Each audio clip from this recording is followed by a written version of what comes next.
Malamig ang hangin sa Vatican nang sumikat ang araw sa ibabaw ng St. Peter's Basilica. Isang pangkaraniwang umaga para sa karamihan, ngunit sa loob ng mga makasaysayang pader ng Vatican, isang hindi pangkaraniwang tensyon ang bumabalot sa mga opisyal ng simbahan. May ibinulong ang Papa. Isang pahiwatig.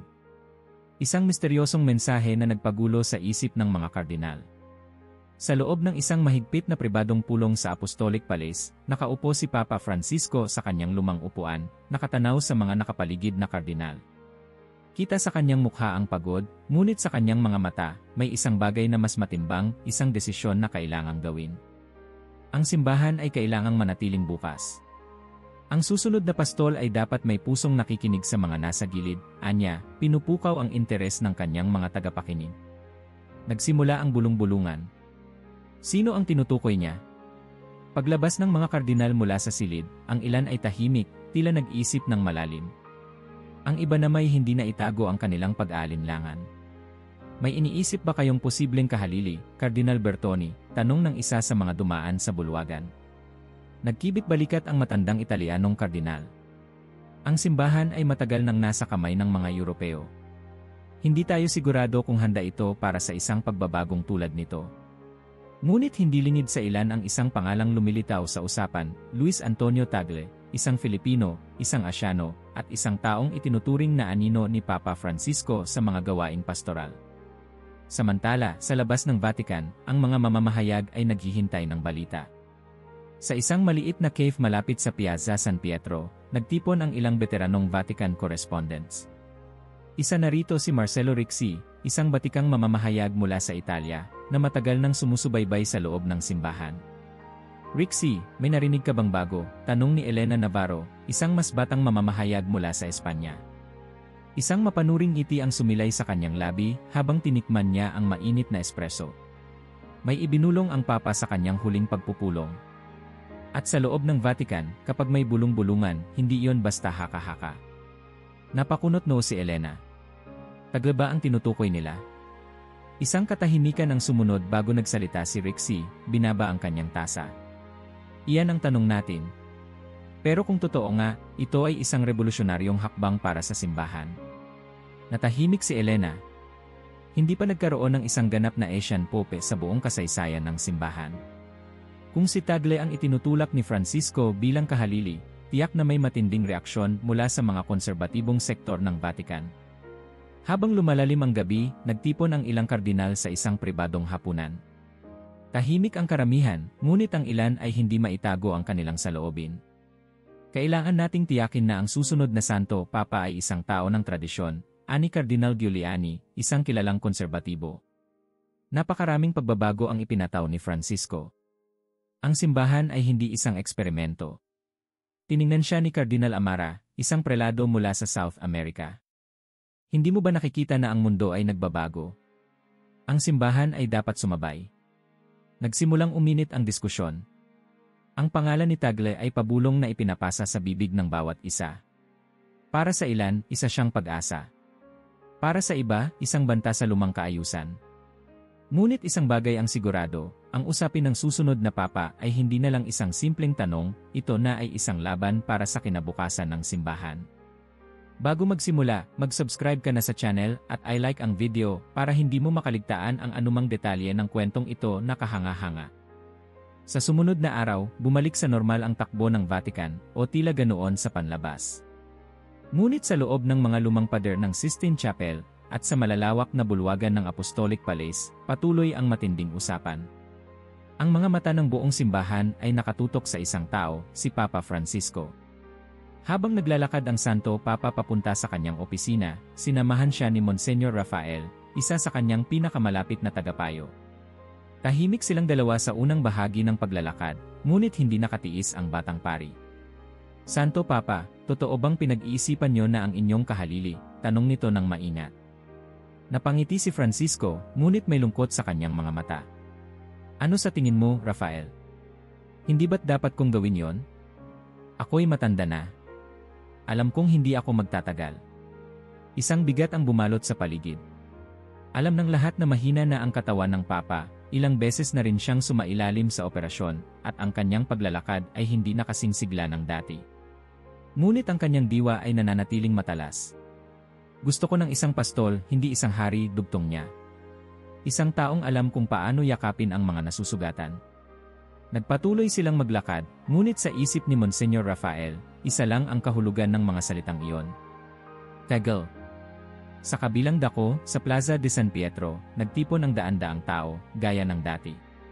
Mga turista, mga mananampalataya, at mga mamamahayag, lahat naghihintay ng kahit anong bagong impormasyon. Si Marcelo Rixi, ang veteranong mamamahayag, ay nakatayo sa tabi ng isang estatwa, nagmamasid. Hindi nagtagal, lumapit sa kanya si Elena Navarro, bitbit ang kanyang maliit na notepad. Rixi, may kumpirmasyon ka na ba? Bulong niya. Napailing ang matanda. Wala pang opisyal na pahayag, ngunit kung pagbabatayan natin ang kilos ng mga kardinal, mukhang may matinding alingas sa loob. Tumingin sa kanya si Elena, puno ng pag-aalinlangan. Kung si Tagle na ang nais ng Papa, sa tingin mo ba matatanggap ito ng tradisyonal na Vatican? Napatingin si Rixi sa basilika, ang kanyang mukha puno ng seryosong pag-isip. Iyon ang malaking tanong, Elena. Hindi pa tayo nagkaroon ng isang asyanong Papa. Kung si Francisco ang pumili sa kanya, ito ay magiging isang revolusyonaryong hakbang. Sa loob ng Vatican, isang tahimik na labanan ang nagaganap. Sa isang pribadong pagpupulong ng mga matataas na kardinal, isang alingawngaw ng hindi pagkakasundo ang lumutang. Iginagalang natin si Francisco, ngunit hindi natin maaaring ipagpatuloy ang kanyang eksperimento, matigas na sabi ni Cardinal Giuliani, ang pinuno ng konserbatibong grupo. Ito ba ay eksperimento o ito ba ang kinakailangang pagbabago? Sagot naman ni Cardinal Amara. Hindi nyo ba nakikita? Ang mundo ay hindi na ang mundo noon. Kailangan natin ng isang santo, Papa na nauunawaan ang kasalukuyang panahon. Ngunit hindi tayo maaaring humiwalay sa ating tradisyon, sagot ng isa pang kardinal mula sa Pransya. Ang pagiging Papa ay hindi lamang tungkol sa pagiging popular. Ito ay tungkol sa pagpapanatili ng doktrina. Naging tensyonado ang silid. Sa bawat salita, isang bagay ang naging malinaw, ang paghalili kay Francisco ay magiging isang laban sa pagitan ng pagbabago at tradisyon. Habang nagpapatuloy ang usapan sa Vatican, si Papa Francisco ay tahimik na nagdarasal sa kanyang pribadong kapilya. Lumapit sa kanya si Cardinal Luis Antonio Tagle, ang lalaking ngayon ay laman ng bawat bulong-bulungan. Holy Father, mahinahong sabi ni Tagle, lumuhod sa tabi niya. Tumingin sa kanya ang Santo Papa, may banayad ng ngiti. Luis, alam kong narinig mo na ang mga pinag-uusapan. Tumango si Tagle. Maraming lumalapit sa akin, nagtatanong. Ngunit wala akong sagot para sa kanila. Hinawakan ni Francisco ang balikat ng Filipino Kardinal. Hindi mo kailangang sumagot, anak. Ang Diyos ang magbibigay ng sagot sa tamang panahon. Tumango si Tagle, ngunit may bakas ng pag-aalala sa kanyang mga mata. Alam niyang kung magiging susunod siyang Papa, hindi ito magiging madali. Hindi siya tradisyonal, hindi siya mula sa Europa, at maraming hindi magugustuhan ang posibilidad na yon. Ngunit isang bagay ang tiyak, ang susunod na mga buwan ay magtatakda ng hinaharap ng simbahang Katolika. Sa loob ng mga sinaunang pader ng Vatican, patuloy ang pag-uusap tungkol sa kung sino ang maaaring humalili kay Papa Francisco. Sa bawat bulong-bulungan, isang pangalan ang lumilitaw ng paulit-ulit, Luis Antonio Tagle. Ngunit sino nga ba siya? Sa isang maliit na bayan sa Imus, Cavite, Pilipinas, isinilang si Luis Antonio Joaquim Tagle noong Hunyo 21, 1957. Sa isang simpleng tahanan lumaki si Luis, kasama ang kanyang ama na isang opisyal sa gobyerno at ang kanyang ina na isang guro. Mula pagkabata, malapit na siya sa simbahan, hindi dahil sa utos ng kanyang mga magulang, kundi dahil sa isang bagay na tila natural sa kanya. Madalas siyang makita sa simbahan, nakikinig sa sermon ng pari habang ang ibang mga bata ay naglalaro sa lansangan. Isang gabi, habang nakaupo sa hapagkainan, tinanong siya ng kanyang ina, Luis, bakit parang mas gusto mo pang magbabad sa simbahan kaysa maglaro sa labas? Napangiti ang batang si Luis habang hawak ang isang lumang Biblia na ipinamana ng kanyang lolo. Gusto kong makinig sa Diyos, inay. Gusto kong malaman kung paano ko siya mapaglilingkuran. Napatingin ang kanyang ama sa kanya, saglit na natahimik bago ngumiti. Kung iyon ang nais mo, anak, susuportahan ka namin. Doon nagsimula ang kanyang landas patungo sa pagiging isang lingkod ng Diyos.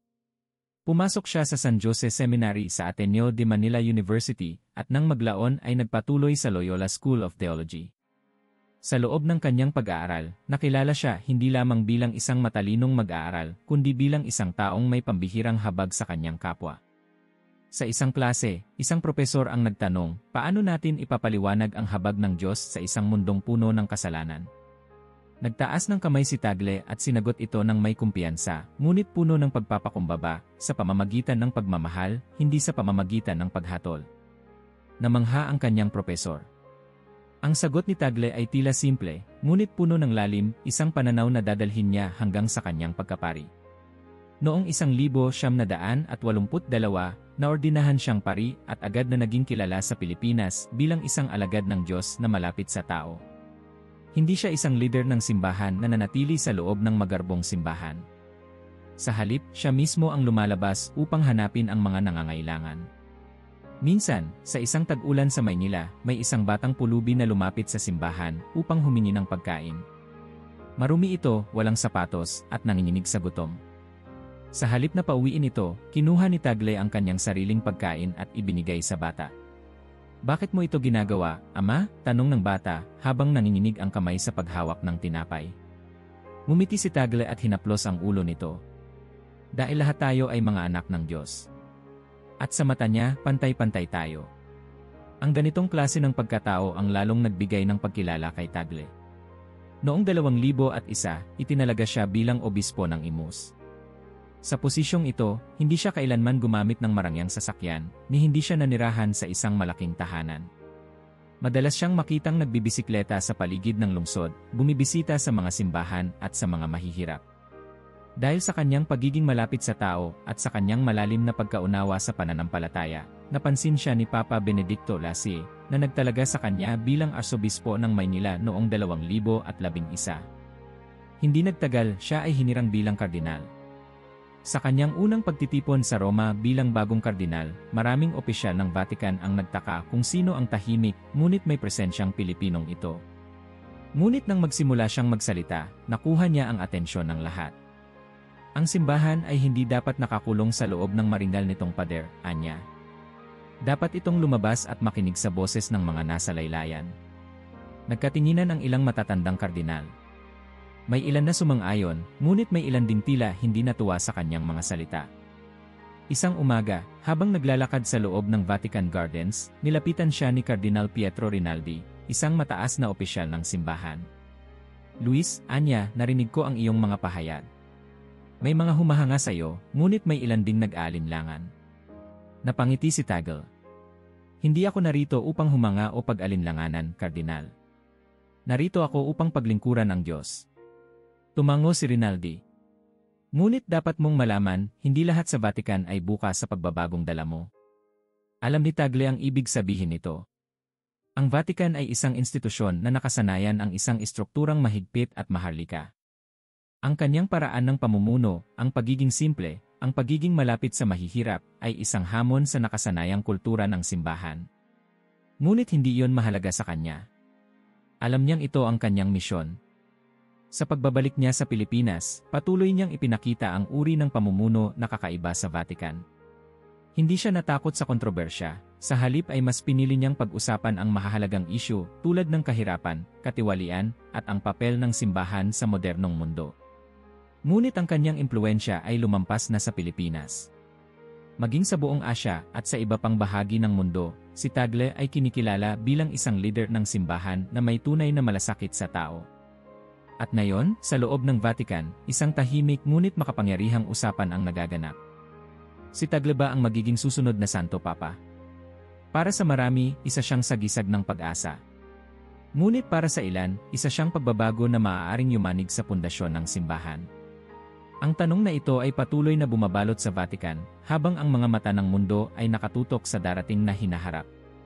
Mula sa labas, ang Vatican ay tila isang tahimik at banal na lugar, isang lungsod na puno ng kasaysayan, pananampalataya, at kabanalan. Ngunit sa likod ng kanyang maringal na mga pader, isang matinding tunggalian ang nagaganap. Ang tanong ng susunod na papa ay hindi lamang isang espiritual na usapin, kundi isang larangan ng politika, impluensya, at pananaw sa kinabukasan ng simbahan. Sa isang pribadong pagpupulong sa isang malawak na silid sa loob ng Vatican, nagsama-sama ang ilang makapangyarihang kardinal. Sa kabila ng kanilang tahimik na kilos, ramdam ang tensyon sa bawat galaw nila. Isang pabilog na mesa ang nasa gitna ng silid, at sa paligid nito, ang mga pinakamatataas na miyembro ng simbahan ay nagmamasid sa isa't isa, naghihintay kung sino ang unang magsasalita. Si Cardinal Giovanni Bertoni, isang matandang Italianong tagapagtaguyod ng tradisyon, ang unang bumasag sa katahimikan. Hindi ko nagugustuhan ang direksyong tinatahak ng simbahan, anya, habang marahang inilapag ang kanyang baso ng tubig.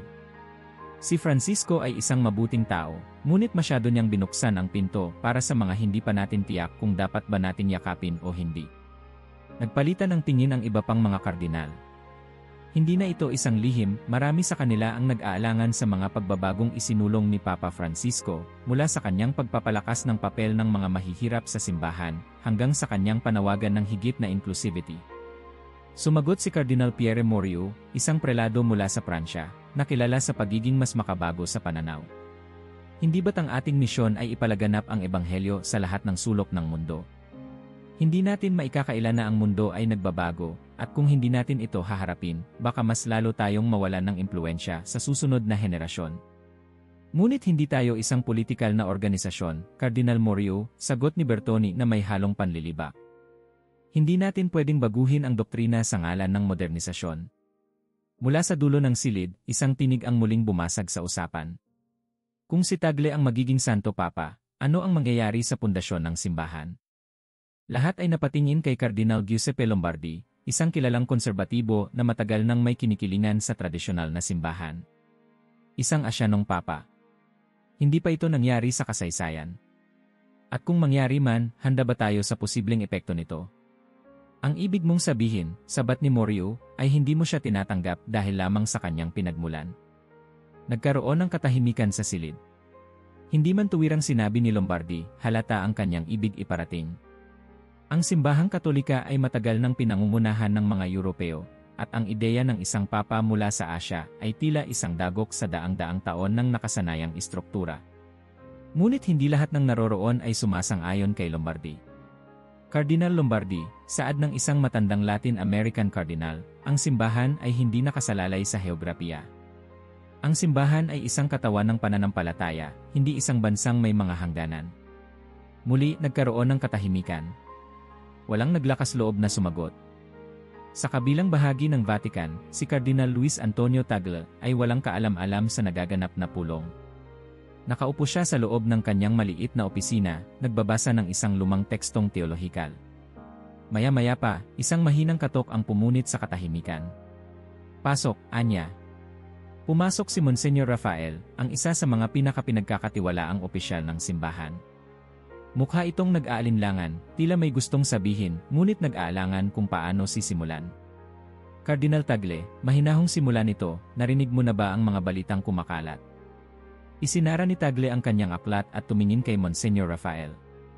Ano ang balita? Huminga ng malalim si Rafael. Pinag-uusapan kanila sa loob ng Vatican. May ilan na natatakot sa posibilidad na ikaw ang maging susunod na Santo Papa. Napangiti si Tagle, ngunit kita sa kanyang mata ang pangamba. Hindi niya inisip kailanman na darating siya sa ganitong sitwasyon. Bakit nila ako kinatatakutan? Ako'y isang hamak na lingkod lamang. Marami ang naniniwala na ikaw ang pagpapatuloy ng pamana ni Papa Francisco, sagot ni Rafael. At hindi lahat ay sang-ayon sa landas na kanyang tinahak. Tumango si Tagle. Alam niyang hindi magiging madali ang mga darating na araw. Ang mga konserbatibong puwersa sa loob ng Vatican ay hindi basta-basta papayag na mawala ang kanilang impluensya. Ngunit para sa kanya, ang pinakamahalagang tanong ay hindi kung sino ang mananaig, kundi kung ano ang makabubuti sa simbahan at sa milyon-milyong Katoliko sa buong mundo. Maya-maya pa, isang liham ang dumating sa kanyang mesa. May selyo ito ng Vatican Secretariat. Binuksan niya ito at binasa ng dahan-dahan. Pagkatapos ng ilang segundo, inilapag niya ang papel at marahang tumingala. Dumating na ang panahon. Mabilis kumalat ang balita. Sa loob lamang ng ilang oras, ang pangalan ni Cardinal Tagle ay naging sentro ng mga talakayan sa Vatican. Sa bawat sulok ng lungsod, mula sa mga bulwagan ng Kriya Romana hanggang sa mga patagong pagpupulong ng mga konserbatibong leader ng simbahan, may isang tanong na paulit-ulit na lumulutang, handa na ba ang simbahan sa isang papa mula sa Asya? Sa loob ng kanyang silid, binabasa ni Tagle ang liham na natanggap niya mula sa Vatican Secretariat. Isang formal na abiso ito tungkol sa nalalapit na conclave, ang pagtitipon ng mga kardinal upang pumili ng bagong Santo Papa. Bagamat hindi ito isang direktang nominasyon, alam niyang ang kanyang pangalan ay isa sa mga pinakapinag-uusapan. Napabuntong hininga siya. Hindi niya kailanman inisip ang sarili bilang isang tagapagmana ng trono ni San Pedro. Para sa kanya, ang pagiging lingkod ng Diyos ay hindi kailanman tungkol sa kapangyarihan, kundi tungkol sa pagpapakumbaba. Ngunit ngayon, tila may mas malaking plano ang may kapal para sa kanya. Maya-maya, isang mahina ngunit pamilyar na tinig ang narinig niya mula sa pintuan. "Luis," tawag ni Papa Francisco. Agad na tumayo si Tagle at lumapit sa Papa, inalalayan ito sa pagpasok sa loob ng kanyang silid. Bagamat mahina na ang katawan ni Francisco, nanatiling matalim ang kanyang mga mata, puno ng kabatiran at lalim. Umupo ito sa isang maliit na silya, at kahit wala pang sinasabi, ramdam na ni Tagle ang bigat ng kanilang pag-uusapan. "Alam kong nabasa mo na ang liham," mahinang sabi ng Papa. Tumango si Tagle. "Opo, Santo Papa." Isang matamis ngunit mapanuring ngiti ang lumabas sa mukha ni Francisco. "At ano ang nararamdaman mo?" Sandaling nag-isip si Tagle bago sumagot. "Hindi ko alam kung ako ang tamang tao para rito. Maraming mas magagaling, mas matalino, mas may karanasan kaysa sa akin." Hinawakan ni Francisco ang kanyang kamay. "At dahil sinabi mo yan, Luis, alam kong ikaw ang tamang tao." Napayuko si Tagle. Hindi niya alam kung dapat siyang matuwa o matakot sa sinabi ng Santo Papa. Sa labas ng Vatican, habang ang mga balita tungkol sa conclave ay kumakalat, isang mas malaking usapin ang bumubuo, ang kinabukasan ng simbahan. Sa nakalipas na dekada, dumaan sa matitinding pagsubok ang simbahang Katolika. Sa Europa at Hilagang Amerika, bumaba ang bilang ng mga sumasampalataya. Parami ng parami ang lumalayo sa tradisyonal na pananampalataya, pinapalitan ito ng sekularismo o ibang paniniwala. Sa maraming kabataan, tila nawawala na ang interes sa mga katuruan ng simbahan. Ngunit sa kabila nito, may isang bahagi ng mundo kung saan lumalakas ang pananampalatayang Katoliko, ang Global South. Sa Asya, lalo na sa Pilipinas, India, at Vietnam, patuloy na lumalago ang simbahan. Sa Africa, dumadami ang mga bagong mananampalataya, lumalaki ang mga kongregasyon, at nagiging aktibo ang mga kabataan sa relihiyon. Ang Latin America naman, bagamat may bumababang bilang ng Katoliko, ay nananatili pa ring isa sa mga pinakamalakas na bastion ng pananampalataya. Ito ang dahilan kung bakit ang conclave na ito ay hindi lamang tungkol sa pagpili ng isang bagong Santo Papa, ito ay tungkol sa direksyon ng simbahan sa isang bagong panahon. Sa isang lihim na pagpupulong sa isang lumang gusali sa Vatican, nagtipon ang ilan sa mga konserbatibong kardinal. "Hindi natin pwedeng hayaan na mapunta sa kamay ng isang liberal ang simbahan," madiing sabi ni Cardinal Bertoni. Hindi lang iyon, sagot naman ni Cardinal Lombardi. "Isang Pilipino. Isang Asyano. Hindi pa nangyari ito sa ating kasaysayan. Ngunit hindi natin ito kontrolado, sabat ng isang mas batang kardinal mula sa Alemanya. Ang simbahan ay hindi isang monarkiya. Hindi natin basta-basta maaaring piliin kung sino ang gusto natin." Muling nagkaroon ng katahimikan sa silid. Alam nilang may isang bagay silang hindi maaaring labanan, ang hangin ng pagbabago na dahan-dahang pumapasok sa loob mismo ng Vatican. Sa kabilang panig ng mundo, sa Pilipinas, hindi maitatanggi ang emosyon ng mga tao sa posibilidad ng isang Pilipinong Santo Papa. Sa isang simbahan sa Maynila, nagtipon ang mga tao upang magdasal. Sa loob ng simbahan, isang matandang babae ang lumapit sa kanyang apo, na tila hindi makapaniwala sa kanyang nababalitaan. "Apo, totoo ba ito?" tanong ng matanda. "Si Cardinal Tagle ba talaga ang maaaring maging Santo Papa?" Tumango ang binata, hawak ang kanyang cellphone kung saan binabasa ang isang artikulo tungkol sa nalalapit na conclave. "Lola, hindi pa sigurado. Pero marami ang nagsasabi na malakas ang kanyang tsansa." Napangiti ang matanda. Ang Diyos ay may plano para sa kanya. At sa sandaling iyon, sa iba't ibang bahagi ng mundo, milyon-milyong Katoliko ang nagdasal, naghintay, at nagtanong, ito na ba ang panahon para sa isang bagong direksyon ng simbahan? Sa Vatican, si Cardinal Tagle ay tahimik na nakaupo sa harap ng kanyang luma at kupas na Biblia. Sa kanyang isip, paulit-ulit niyang tinatanong ang kanyang sarili, ito na ba ang tawag ng Diyos para sa akin? Hindi niya alam kung ano ang mangyayari sa susunod na mga araw. Ngunit isang bagay ang tiyak, hindi na niya maiiwasan ang hamon ng pagkakataon. Mula sa labas, tila isang ordinaryong araw lamang sa Vatican. Ang mga turista ay naglalakad sa Plaza de San Pietro, pinagmamasdan ang maringal na basilika. Ang mga madre at pari ay patuloy sa kanilang pang-araw-araw na gawain. Ngunit sa loob ng mga pader ng Apostolic Palace, may isang hindi pangkaraniwang sigla, ang paghahanda para sa conclave ay nagsimula na. Hindi lingid sa kaalaman ng mundo na mahina na ang kalusugan ni Papa Francisco. Sa loob ng nakalipas na taon, ilang beses na siyang naospital, at ang kanyang paggalaw ay naging mabagal. Bagamat hindi pa siya nag-aanunsyo ng opisyal na pagbibitiw, ramdam ng lahat na malapit na itong mangyari. At ngayon, nagsisimula ng kumilos ang simbahan upang paghandaan ang kanyang magiging kahalili. Sa isang pribadong opisina sa loob ng Vatican, nakaupo si Cardinal Giovanni Bertoni, ang pinuno ng konserbatibong paksyon ng simbahan. Sa kanyang harapan, ang ilang piling kardinal na may kaparehong pananaw. Dapat tayong maghanda, malamig na sabi ni Bertoni. Hindi natin maaaring hayaan na ang susunod na Santo Papa ay isang taong magpapatuloy sa tinahak na landas ni Francisco. Tagle, bulong ng isa pang kardinal. Alam nating siya ang nangungunang kandidato sa ngayon. At iyon ang dahilan kung bakit dapat tayong kumilos, tugon ni Bertoni. Hindi natin maaaring hayaan na ang isang progresibong Asyano ang maghari sa simbahan. Nagkaroon ng katahimikan sa silid. Alam nilang hindi nila maaaring direktang kontrolin ang resulta ng conclave, ngunit maaari nilang gamitin ang kanilang impluensya upang gabayan ang proseso sa direksyong nais nila.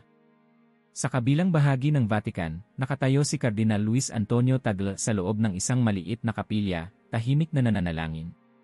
Sa loob ng mga araw mula nang lumabas ang balita ng nalalapit na conclave, hindi na siya nakaligtas sa mga mapanuring mata ng kanyang mga kapwa kardinal. Alam niyang pinag-uusapan siya. Alam niyang may mga taong naniniwalang siya ang tamang pagpipilian para maging Santo Papa. Alam din niyang may mga taong gagawin ang lahat upang pigilan siya. Narinig niya ang marahang pagbukas ng pinto. Nang lumingon siya, nakita niya si Cardinal Pierre Morio, isa sa kanyang matagal ng kaibigan sa loob ng simbahan. Luis, bati nito. Ngumiti si Tagle. Pierre, hindi kita inaasahan. Lumapit si Morio at tumabi sa kanya. Hindi ko alam kung alam mo, pero may ilang mga kilos na nagaganap sa loob ng Vatican. May mga nagnanais na pigilan ang iyong kandidatura. Hindi nagulat si Tagle. Hindi ko kailanman inisip ang sarili ko bilang isang kandidato, Pierre. Hindi ako ang pinakamarunong, hindi ako ang pinakamakapangyarihan. Ngumiti si Morio.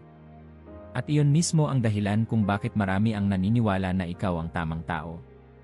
Napatingin si Tagle sa lumang krusipiho sa harapan ng altar. Hindi niya kailanman inasam ang kapangyarihang ito. Sa kanyang puso, siya ay isang pastol, hindi isang pinuno. Ngunit sa kaloob-loobang bahagi ng kanyang pagkatao, isang tanong ang bumabagabag sa kanya, kung ito ang tawag ng Diyos, paano niya ito tatanggihan? Habang patuloy ang mga paghahanda sa Vatican, sa iba't ibang bahagi ng mundo, milyon-milyong Katoliko ang nagsimula ng maghintay. Sa Maynila, sa Roma, sa Buenos Aires, sa Kinshasa, lahat ay nagtatanong, sino ang magiging susunod na Santo Papa? Sa isang simbahan sa Quezon City, isang pari ang nagsagawa ng misa para sa intensyon ng darating na conclave. Sa dulo ng kanyang sermon, tiningnan niya ang kanyang mga parokyano at nagsabi, ang mundo ay nagbabago. Ang simbahan ay dapat ding magbago. Manalangin tayo na ang susunod na Santo Papa ay isang pastol na tunay na nagmamalasakit sa kanyang kawan. Sa loob ng isang maliit na apartment sa Paris, isang grupo ng mga kabataang Katoliko ang nag-uusap tungkol sa posibleng resulta ng conclave. Narinig mo na ba ang tungkol kay Tagle? Tanong ng isang babae. Tumango ang isa pang miyembro ng grupo. Mukhang siya ang malakas na kandidato. Mukhang isa siyang taong malapit sa puso ng masa. Pero hindi ba't masyadong malaki ang magiging pagbabago kung siya ang maluklok? Tanong ng isa pa. Nagkaroon ng katahimikan. Ang pagpili ng isang Santo Papa mula sa labas ng Europa ay isang malaking hakbang para sa simbahan. Ngunit sa isang mundo kung saan lumalawak ang pananampalataya sa Global South, marahil ito na nga ang tamang panahon. Sa Vatican, dumating ang araw na kinatatakutan at hinihintay ng lahat. Sa harap ng isang napakalaking pagtitipon sa St. Peter's Square, lumabas si Papa Francisco sa balkonahe ng Apostolic Palace, hawak ang isang tungkod at may malalim na ngiti sa kanyang mukha. Tahimik na tumingin ang buong mundo sa kanya. Alam nilang ang kanyang sasabihin ay isang pahayag na magbabago sa kasaysayan ng simbahan. Sa tinig na bagamat mahina ay puno ng determinasyon, sinabi niya ang mga salitang matagal nang inaasahan, ngunit hindi pa rin maunawaan ng marami. Mga kapatid, ang oras ko bilang inyong lingkod ay malapit nang matapos. Panahon na upang piliin ang bagong pastol ng ating simbahan. Nagkaroon ng isang malalim na buntong hininga mula sa libu-libong taong nagtipon sa plaza. Ang ilang matatanda ay nag-antanda ng krus, ang ilan ay napaluha. Sa loob ng Vatican, nagsimula nang dumating ang mga kardinal mula sa iba't ibang bahagi ng mundo.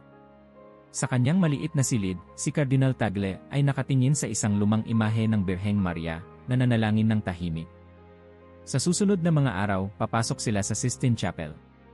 Magsisimula ang conclave.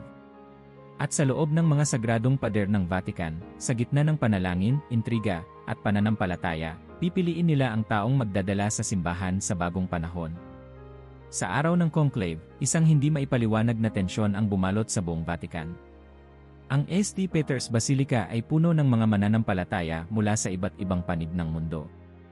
Lahat ay tahimik na nag-aabang, habang ang mga kardinal, nakasuot ng kanilang pulang kasuotan, isa-isang naglalakad patungo sa Sistine Chapel. Si Cardinal Luis Antonio Tagle ay kabilang sa kanila. Tahimik siyang naglalakad, ramdam ang bigat ng bawat hakbang. Sa kanyang paligid, naroon ang mga pinakamaimpluwensyang leader ng simbahan, mga lalaking may hawak sa kinabukasan ng pananampalatayang Katoliko. Sa kanyang likuran, narinig niya ang isang pabulong na usapan. Handa na ba ang simbahan sa isang papa mula sa Asya? Tila nais ni Francisco na ipasa ang trono sa kanyang anino. Narinig ni Tagle ang mga salitang iyon, ngunit hindi siya nagpatinan. Wala siyang kontrol sa mga isip ng kanyang mga kapwa kardinal, ang tanging magagawa niya ay manatiling tapat sa kanyang paniniwala. Pagdating sa loob ng Sistine Chapel, isang malalim na katahimikan ang bumalot sa silid. Ang pamosong fresko ni Michelangelo, ang The Last Judgment, ay nakatingin sa kanila mula sa kisam, tila isang paalala sa kanila ng bigat ng kanilang desisyon. Isa-isang lumapit ang mga kardinal sa altar, isa-isang nag-antanda ng krus, at pagkatapos ay umupo sa kanilang itinalagang mga upuan. Sa harapan nila, isang ginintuang kahon ang inilagay sa gitna, dito nila ihuhulog ang kanilang boto. Ang Dean of the College of Cardinals, si Cardinal Giovanni Bertoni, ang unang nagsalita. Mga kapatid sa pananampalataya, tayo ay narito upang piliin ang susunod na pinuno ng simbahan. Ang Espiritu Santo ang ating magiging gabay. Naway ang ating desisyon ay hindi para sa ating sariling interes, kundi para sa kaluwalhatian ng Diyos at kapakanan ng kanyang kawan.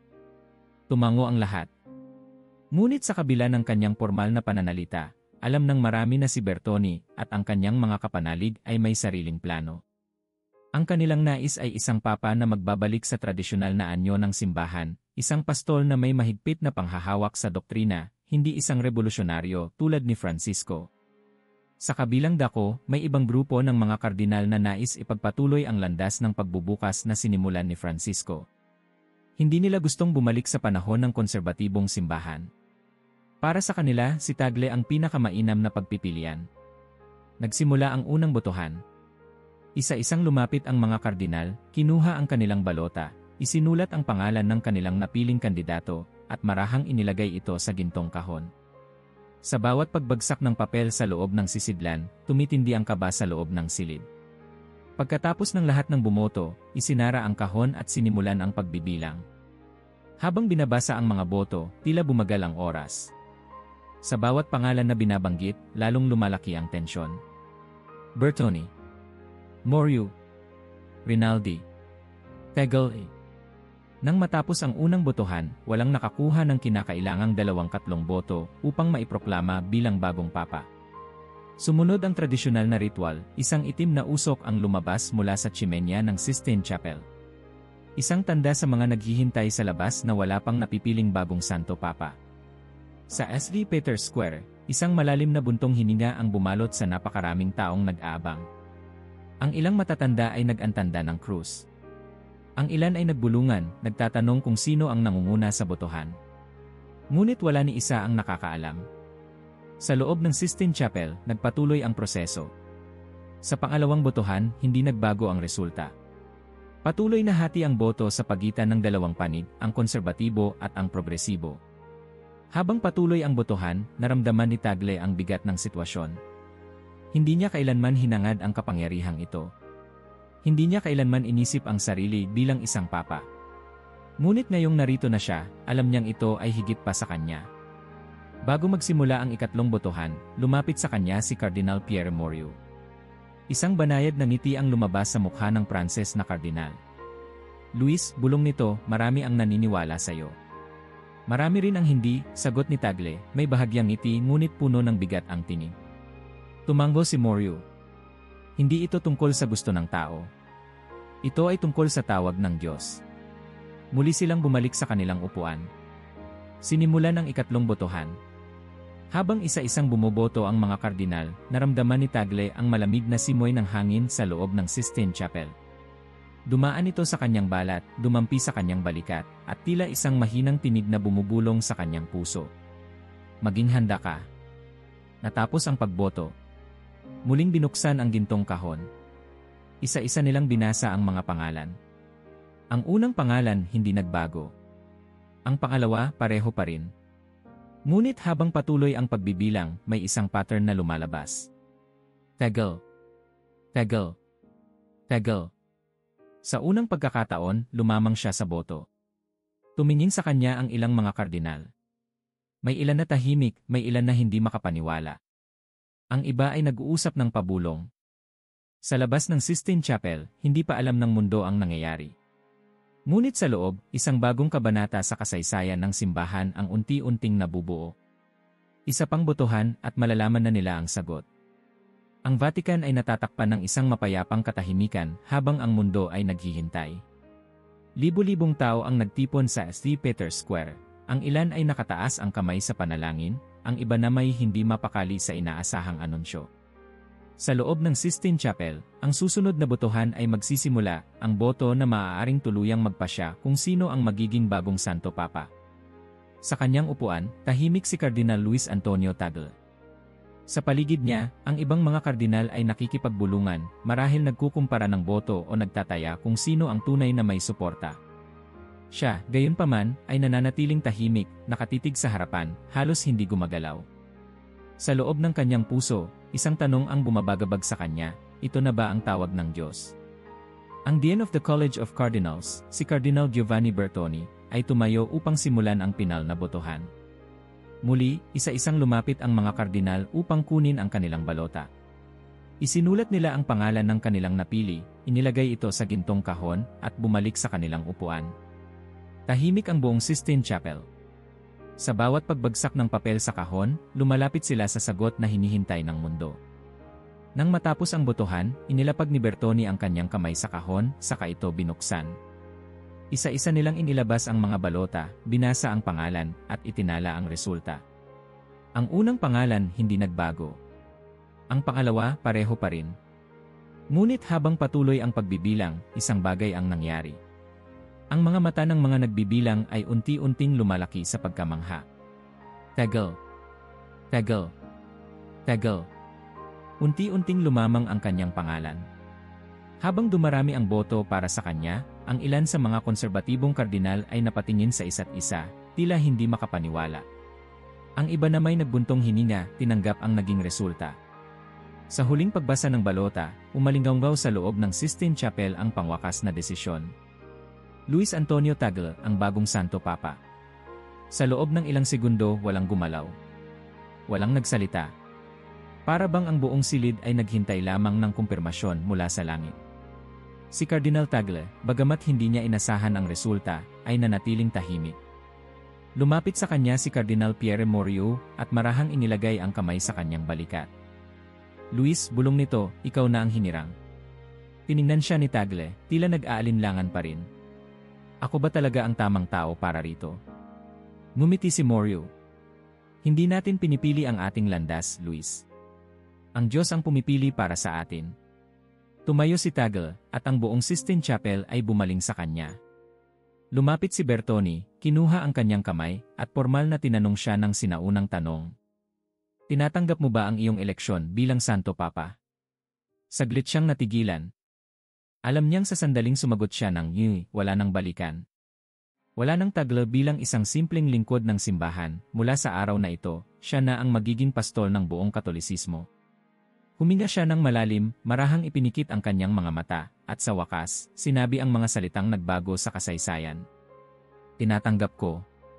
Sa labas ng Sistine Chapel, ang naghihintay na libu-libong tao ay napapitlag nang makita ang isang puting usok na unti-unting lumabas mula sa tsimenya. Habemus Papam. Ang sigaw ng kasiyahan ay sumabog sa buong St. Peter's Square. Ang mga kampana ng basilika ay nagsimulang tumunog, at ang mga tao ay nagyakapan, nagdasal, at lumuluha sa pag-aabang ng pangalan ng kanilang bagong pinuno. Sa loob ng Vatican, ang opisyal na kasuotan ng bagong Santo Papa ay inihanda. Si Tagle ay dinala sa isang silid, kung saan isinusuot sa kanya ang puting kasuotan ng pagiging Papa. Habang tinitingnan niya ang sarili sa salamin, isang damdamin ng pagkabigla at pagpapakumbaba ang bumalot sa kanya. Maya-maya, isang bantay ang lumapit. Santo Papa, oras na po. Tahimik siyang sumunod, dumaan sa makitid na pasilyo patungo sa balkonahe ng St. Peter's Basilica. Sa bawat hakbang, naririnig niya ang sigawan ng mga tao sa labas, ang palakpak, ang panalangin. At nang sa wakas, dumating siya sa harapan ng balkonahe, napatigil siya saglit. Ang kanyang mga mata ay tumingin sa napakaraming taong nag-aabang. Ang liwanag ng ilaw, ang tunog ng mga kampana, ang sigaw ng buong mundo, lahat ng ito ay dumadagundong sa kanyang pandinig. Huminga siya ng malalim. Isang tagapagsalita ang lumapit sa mikropono at binigkas ang mga pamosong salita. Anuntio vobis gaudium magnum. Habemus Papam.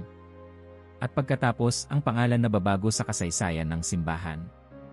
Cardinalem Luis Antonium Tagle, quasi binomen imposuiti. Sa sandaling iyon, pinanood ng buong mundo ang bagong Santo Papa. Lumapit si Tagle sa mikropono. Saglit siyang tumingin sa mga tao, bago ngumiti ng banayad. At sa kanyang unang mga salita bilang Santo Papa, sinabi niya, "Mga kapatid, mahal ko kayong lahat." Ang Vatican ay sumabog sa kasiyahan. Sa loob ng Vatican, ang umaga ay nagdala ng kakaibang katahimikan. Sa kabila ng nakalipas na gabi ng selebrasyon, ng pagbubuni, at ng pagdiriwang ng milyon-milyong Katoliko sa buong mundo, isang tao lamang ang hindi pa rin makapaniwala sa nangyari, si Papa Luis Antonio. Maagang nagising si Tagle. Ang sinag ng araw ay dumaan sa bintana ng kanyang bagong tirahan, ang Apostolic Palace. Ngunit sa halip na sa marangyang silid na ginagamit ng mga dating Santo Papa, pinili niyang manatili sa Domus Sanctae Martyr, ang mas simpleng tirahan ng mga pari sa loob ng Vatican. Isa itong malinaw na tanda na, tulad ni Papa Francisco, nais niyang manatiling malapit sa simpleng buhay. Naglakad siya sa loob ng kanyang silid, sinubukang iproseso ang bigat ng bagong responsibilidad na kanyang tinanggap. Sa loob lamang ng isang gabi, siya ang naging pinuno ng mahigit 1.3 bilyong Katoliko. Isang katok ang pumunit sa katahimikan. Santo Papa, tinig ng kanyang tagapaglingkod, handa na po ang inyong unang opisyal na pagpupulong. Tumango siya, marahang huminga ng malalim, at isinukbit ang kanyang simpleng puting kasuotan bago tumungo sa isa sa pinakamahalagang araw ng kanyang buhay. Sa loob ng Salarigia, ang makapangyarihang mga leader ng simbahan ay nagtipon upang makilala ang bagong Santo Papa. Sa kanyang pagpasok, lahat ng kardinal ay sabay-sabay na tumayo bilang tanda ng paggalang. Ang ilan ay may ngiti sa kanilang mga labi, ang iba naman ay tahimik, marahil iniisip pa rin kung ano ang magiging direksyon ng bagong liderato. Lumapit siya sa gitna ng silid at tiningnan ang bawat isa sa kanila. Hindi niya kailangan ng mahahabang talumpati, alam niyang mas mainam na iparamdam niya sa kanila kung anong klase siyang leader. Sa isang malumanay ngunit matatag na tinig, sinabi niya, "Mga kapatid, tayo ay narito hindi upang maghari kundi upang maglingkod. Ang ating misyon ay hindi para sa ating sarili kundi para sa simbahan, para sa mahihirap, para sa lahat ng nangangailangan ng liwanag ng Panginoon." Nagpalitan ng tingin ang mga kardinal. Ang ilan, tulad ni Cardinal Pierre Moriu, ay ngumiti, natutuwa sa direksyon ng kanyang unang mensahe. Ngunit ang iba, tulad ni Cardinal Giovanni Bertoni, ay tahimik, tila nagmamasid pa rin kung paano niya pangangasiwaan ang simbahan. Matapos ang pagpupulong, nilapitan siya ni Moriu. "Napakaganda ng iyong unang pahayag," sabi nito. "Ngunit alam mong marami ang magmamasid sa bawat galaw mo." Tumango si Tagle. "Hindi ako nangangamba sa mga taong nagmamasid. Mas nababahala ako sa mga taong hindi nakikinig. Habang patuloy ang kanyang unang araw bilang Santo Papa, bumaba siya sa Plaza de San Pietro upang batiin ang mga tao. Hindi inaasahan ng Vatican Security ang kanyang gagawin dahil sa tradisyon, bihira ang isang bagong hirang na papa na lumapit agad sa publiko sa ganitong paraan. Ngunit si Tagle ay hindi isang tradisyonal na Santo Papa. Sa sandaling lumapit siya sa pulutong, isang matandang babae ang lumapit sa kanya, hawak ang kamay ng kanyang apo. Santo Papa, lumuluha itong nagsalita, salamat sa pagtanggap mo sa tawag ng Diyos. Lumuhod si Tagle sa harapan niya, hinawakan ang kanyang mga kamay, at may mahinahong tinig na sinabi, ako ang dapat magpasalamat sa inyo. Dahil sa inyong pananampalataya, mayroon tayong simbahang patuloy na nabubuhay.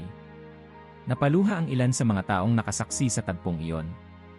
Maraming nagulat sa pagiging bukas ni Tagle sa masa, para bang wala siyang inilagay na distansya sa pagitan niya at ng mga ordinaryong tao. Sa malayo, isang mamamahayag na si Marcelo Rixi ay nanonood. Ngayon pa lang, kitang-kita na ang pagkakaiba niya, sabi niya kay Elena Navarro na nakatayo sa tabi niya. Isang makataong Santo Papa, sagot ni Elena. Ngunit handa ba siya sa hamon ng pagiging leader ng isang simbahang nahahati? Napatingin si Marcelo sa bagong Santo Papa, na patuloy na kinakausap ang mga tao.